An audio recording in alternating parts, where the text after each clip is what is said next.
Hi everyone, my name is Victoria Zinn, and in this video I will be reporting my findings from my constant velocity lab. To begin this lab, I filmed a video of myself rolling a basketball that was 0.624 kilograms and had a diameter of 0.22 meters on my kitchen counter. From there, I uploaded this video to a program called Tracker. From Tracker, I was able to obtain information such as the initial position, which was negative 0.002750 meters, the initial velocity of the ball, which was negative 1.74700 meters per second, and the position of the ball throughout the course of its motion. After that, I altered the starter code to reflect my data, such as updating the mass, initial position, initial velocity, time, net force, and basic formulas. From there, I was able to create a computer model of my data.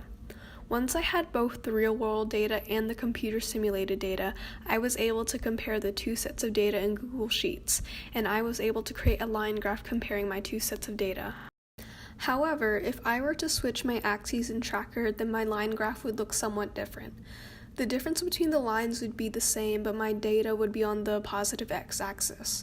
The position and velocity are negative because of the way that I oriented my axes. The ball is moving in the negative x direction, but if I oriented my axes so that the ball was moving in the positive x direction, then the position and velocity would be positive. If my position and velocity were positive, then my line graphs created by Tracker and GlowScript would be moving in the positive y direction as opposed to the negative. Also, my model will be moving towards the right instead of the left.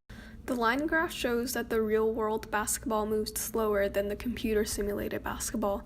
This is because we are in the real world, so the data will not be as neat and perfect as that created by a computer model. For example, as the ball moves forward, it also moves slightly backward, which slows the motion of the ball. Also, the net force is not zero due to friction and air resistance. There are other factors at play, so it is not possible to say how many forces are acting on the basketball. Therefore, in this lab, the main physics principle that was used was Newton's second law. This law states that the net force is equal to mass times acceleration, but in computer-simulated data, we know that the net force is zero due to the constant velocity.